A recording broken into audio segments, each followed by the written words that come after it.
Hey guys, it's Henwick for Iron Fist, Season 1, Episode 5, Underleaf Plock Lotus, and I know you guys are like, what the fuck, why are you randomly reviewing Iron Fist all of a sudden? You stopped reviewing that show. No, I didn't. I don't know what happened exactly. Actually, I will tell you what happened. Netflix puts out like 50 shows, and it really overwhelms me. I want to watch like other things, and 13 Reasons Why got in the way, Orange is the New Black, there's just so many things that Netflix puts out, and Iron Fist just did not find a way in there. However, Defenders is coming very, very soon, like 3 weeks soon, so I basically have no choice but to continue to review this show, and that's what I'm planning on doing. I will review every episode. I know I haven't done for Jessica Jones and Luke Cage, but I am going to do it for Iron Fist, and yeah, I'm planning on doing that to obviously get ready for the Defenders, but either way, guys, I'm actually really happy I dived back into the show because this was a really great episode. This was probably the first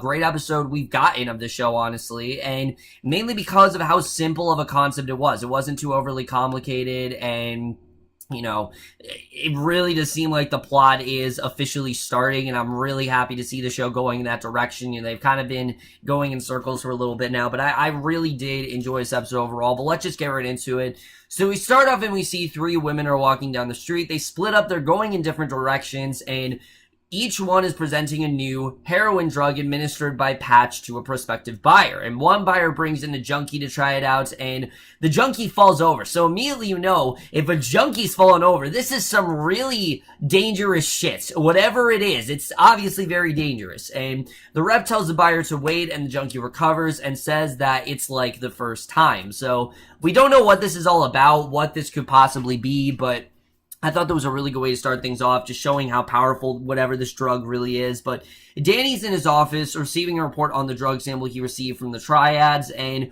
once again, I have to say, Finn Jones keeps getting better and better within every episode. This is probably the strongest episode for Finn Jones. I actually really did like his acting in this episode, but the researcher Sandy Ann reports that the drug is actually chemical and perfectly legal. Like, it's a legal drug, and he says he'll deal with it, and he thanks Sandy Ann for her help. And Joy is then in a meeting for a class action suit, testifying that the production facility had nothing to do with a recent cancer outbreak, even though they think it is, and she insists that Rand followed the government law, and if there is any fault, it's the government. They're the ones to blame. And one client, Regina, then breaks into tears. Joy basically says that they're done, you know, she doesn't want to have to deal with this, and Danny then confronts Ward about the fact that the heroin's being shipped in to the new Rand Pier, and while Finn Jones is improving, Ward is just still not a good actor. He's really not at all, and his scenes come across very flat. Luckily, he doesn't have like a ton to do in this episode, but he's not a good actor. I don't know how else to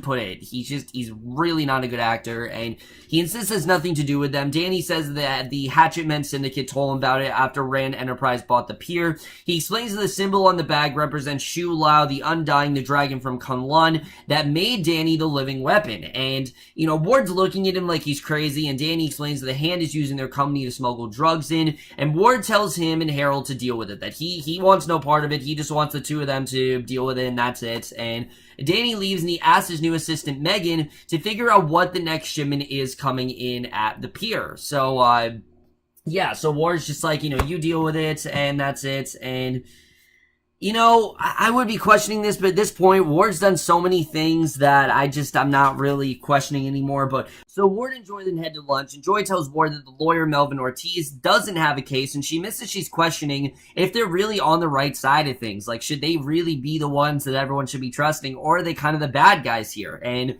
Joy says that the Yang clan had to deal with Patel to use the pier before they bought it, and Ward wonders what exactly it is that she's trying to say, and his sister tells him that the meeting was brutal, and Ward tells her she's a good person, but also a good businesswoman who has to make hard decisions, and that's just something that she has to do, and he says that she does that better than most of them at finding a balance between the two. Most of them don't really know how to do that, but Joy just has a natural way of doing that, and Joy wishes that there was something that she really could do for the suffering people. You know, she doesn't know what it is, but she just wishes there was something she could do.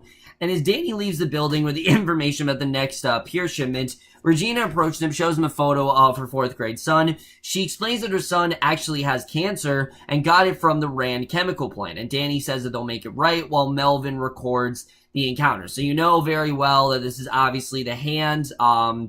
They are recording Danny, and they're going to use this as somehow against him. So I thought that was definitely interesting.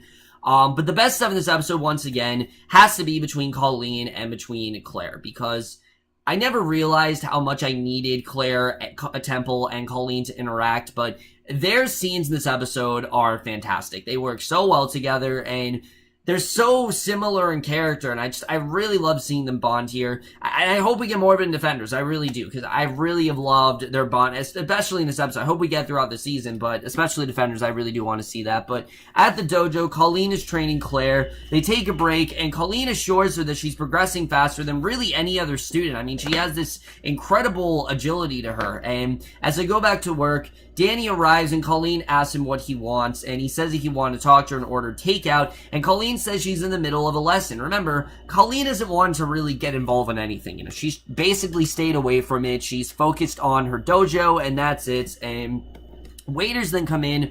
Colleen wonders if this is a date. Like, are they randomly just on a date? And Danny quickly assures her that it isn't that, says that he needs her help, and Colleen offers to have actually, Claire offers to have takeout with them, and Colleen quickly does accept. So Melvin then sends Ward to enjoy the video, and Ward figures that Danny is an idiot. You know, he's just talking a bunch of nonsense, and he tells his sister that they're not going to settle after they ask for double the original number. Joy points out that the company's primary shareholder has accepted responsibility. Ward suggests that they release a statement saying that Danny was coerced into giving the statement, and that's it. And he figures that fighting in court will still be cheaper than setting, and he tells Joy not to let her emotions cloud her judgment, and Joy warns that they have to consider what it looks like, and Ward says that he'll think about it. He says that Danny was talking about a dragon and figures that he's simply just crazy. And again, I'm just not going to question it. Ward's a character that's kind of useless. There's no getting through to this guy whatsoever, and I get it that we haven't really seen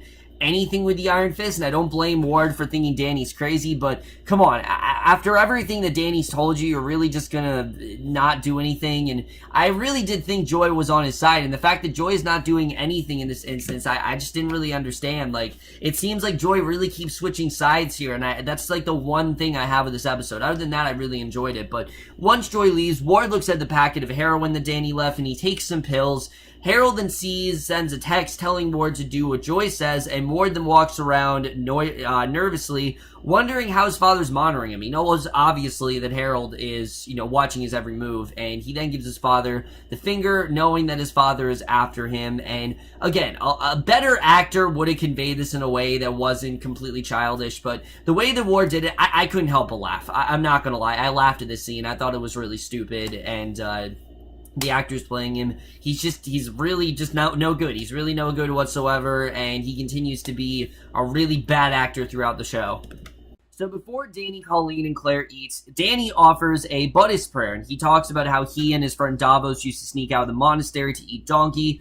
Danny then says that he focused on his martial arts training to avoid the grief of losing his parents, and he vowed to avoid all distractions. And again, why couldn't we have just known this from the beginning? Why do we need this long, drawn-out 4 episodes to really understand that? I feel like this is just really simple, and that's the problem with this season, that they've really been dragging things out. And Claire wonders why he waited so long to come back, what took him so long, and Danny tells them that the way was closed until recently, and Colleen asks Danny what he wanted to talk about, and Claire quickly excuses herself. So he explains that the criminals are using Rand Enterprise to distribute heroin. He can't go to the police because that would ruin the company's reputation. The company's already in some really shady shit, so obviously he doesn't want to get them exposed. And Colleen suggests that Danny get evidence to convince Ward, and Danny tells her about the shipment, which at this point I don't think there is any convincing Ward. It just does not seem possible, but he wants Colleen to come with him and watch his back, and Danny tells her he knows that she's been testing herself in the underground fight club and understands that she does feel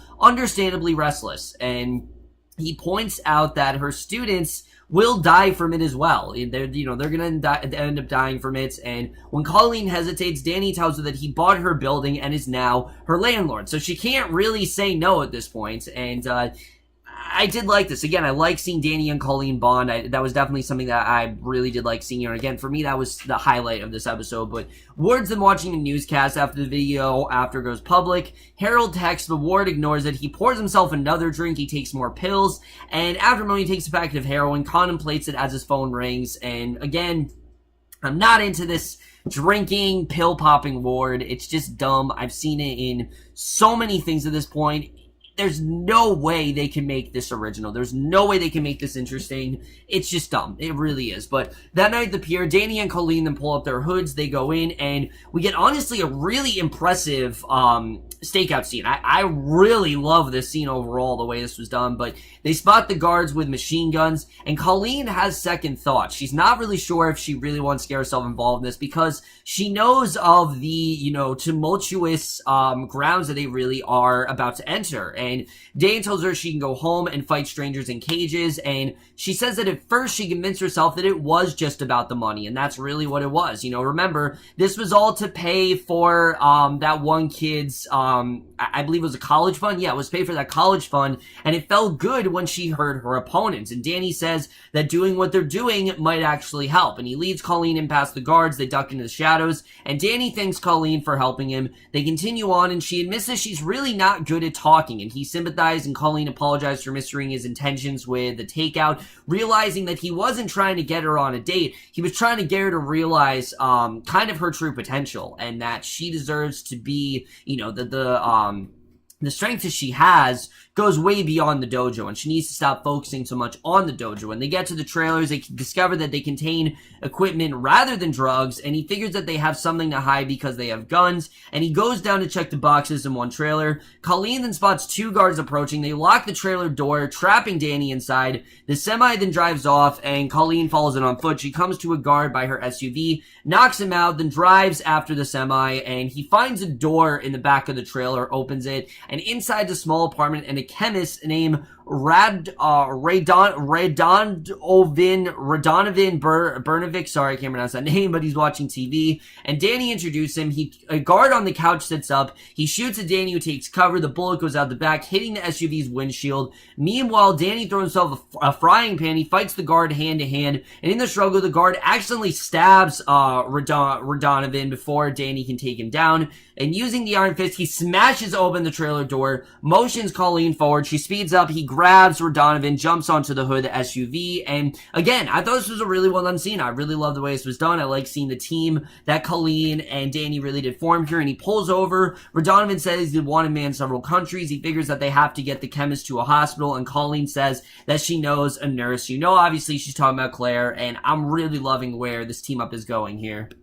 So Joy then goes to Ward's office to tell him about the video and finds him passed out on the couch. She realizes that he did take something, and realizing that he is overdosing, and says that she needs his help to fix the problem. He just giggles, says that he's doing it to him, not himself. He sits up staring into space and says that there's no way out, and she promises that they'll fix it because they are family. She will assure him that that's how this is going to go, and Colleen calls Claire and have her meet them at the dojo. She uses Danny's credit card as a makeshift seal for Radonovan's collapsed lung, letting it re-expand. Danny suggests that they move Radonovan to Colleen's bedroom, and Radonovan tells them to take him back. He explains that the hand is holding his daughter Sabrina, and Claire recognized the name from when they actually attacked her hospital, and she warned Danny that he just started a war, and Radonovan explains that he invented a heroin formula and brought him to New York to make it, that basically that's what it's all about, that they made this as a means to help his sick daughter. So basically, Danny says that he'll rescue Sabrina,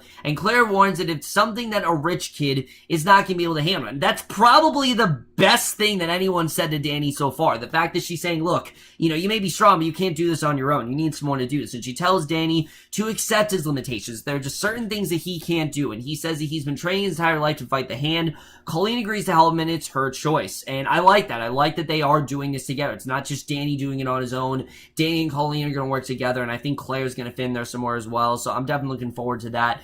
But Gao and her men meet with the guard from the semi where it's parked. She examines the wrecked trailer door, asks if the intruder used his fist. The guard admits that it might have been, and Gao kills the guard with the blade in her cane. We don't know what her intentions are, but that is the way the episode ends. Really good stuff overall. Let's get in this episode and where we're headed for the rest of the season. So like I said, while there were a lot of dumb things going on in this episode, i.e. pretty much anything going on with Ward, I thought everything else was extremely strong, especially the stuff with Colleen and you know, everything with Colleen and Danny. I really did enjoy this episode, particularly because we're done with the drama. We're done with Colleen being like, no, I want nothing to do with you. You're shady. I don't like you. Now she's actually realizing that Danny might actually be able to help her, and that Danny may be the key to giving her a more interesting life, which is kind of the thing that she wants. I mean, she even said it. She's never really been able to have that interesting of a life, and Danny might actually be the person to help give her that and help give her exactly what she wants. So I really do like this team that they're forming, and I like that she's not letting Danny do this on his own. Like, she's coming with him. They're going to take down the Hand together, and it does seem like finally we do have something of a plot coming together, which I really do like. But it's not going to be easy. We can tell that Madame Gao obviously is coming after Danny. We don't know what exactly she's trying to do. Is it good intentions? Is it bad? We're not entirely sure right now, but I think we'll have to see the way that plays out. Like I said, I think that definitely is going to be very interesting, how that all comes about. But are they going to find Sabrina? Obviously, Radonovan's daughter was kidnapped. We don't know what exactly happened to her, but we know that she's kidnapped, and I don't know if they're actually going to find her, but we'll have to see if that really does work out. And I like seeing Claire as well. I really do like the incorporation of her into the story. Like I said, I especially love the scenes between her and Colleen. I think they just work really well together, and, you know, she's kind of that, whenever you add Claire into a show, it just feels more complete. You know, the same thing happened with Daredevil, same thing with Luke Cage. When Claire was on the show, it just felt more complete, and I think that's going to be the case with Iron Fist as well. You need to have Claire Temple in there. You can't possibly have a Marvel show without Claire Temple. The only one that did it was Jessica Jones, and that was simply because Claire Temple was not a major part of that story. That's the only reason why. The other three stories, she clearly does have a pretty large role in. So I really do like what we've gotten with her so far. I think she definitely has played a pretty good role in the show, and I'm looking forward to seeing what she does do throughout the next few episodes. I will say, her appearance here felt a little bit strange. Like, she just kind of came out of nowhere, like, oh, it's Claire Temple. Like, it felt really weird that all of a sudden, you know, she's training Claire Temple. It was probably the weirdest introduction we've had. I think it's probably because the Luke Cage introduction was so good that seeing her here, it just felt very strange to me, and I wasn't a huge fan of that introduction. But like I said, I really thought that stuff was very strong. It's just Joy and Ward. I mean, they're really the problem right now. These are two characters that I just don't think the show knows what to do with. On one hand, it seems like Danny's getting through to Joy, and Joy actually seeing through Danny, and she likes, you know, she wants to help him, but at the same time, she's listening to Ward, and she constantly wants to bring him down, and I don't know where they're going with this character. It doesn't help that Ward is really not a good actor at all. He's not, and I know I've given him the benefit of the doubt, but after 5 episodes, he's still not convincing me at all. This guy he's not good. He's really not a good actor at all, and any scene that he's in, it just falls incredibly flat, and I don't know where they're headed with them, simply because of the fact, like I said, Ward can't really act very well, and I just don't really see where this plotline is going. We'll have to see the way that really does turn out. The one scene I loved in this episode, I have to say, I loved the whole fighting. I love the whole, like I said, attack. I love them, you know, getting the information on, you know, what was going on with the Hand, and Danny then finding Radonovan. I thought it was honestly a really well done action scene, and juxtaposed with the other ones we've had so far, it definitely was probably one of the best ones. I definitely really did enjoy it overall. Overall, guys, I actually really did enjoy this episode. I think as the show goes on, it's starting to get better and better. Again, it's really the Ward stuff that's keeping me from absolutely loving this show, but this was, in my opinion, a great episode. I really did enjoy it, and I am going to give Iron Fist Season 1, Episode 5, Underleaf Pluck Lotus, a B+. So over, guys, for this episode of Iron Fist. Let me know what you guys thought of this episode overall. Up to Dawson. I know you guys are it's kind of weird I'm going back to Iron Fist, but again, I had to because Defenders is coming, and I really want to be able to watch Defenders, and I can't do that until I watch Iron Fist, so, you know, you guys know the drill at this point, but that's my review. Hope you enjoyed. We'll see you guys in my next video for a movie review, and we'll see you guys for that. Okay, bye.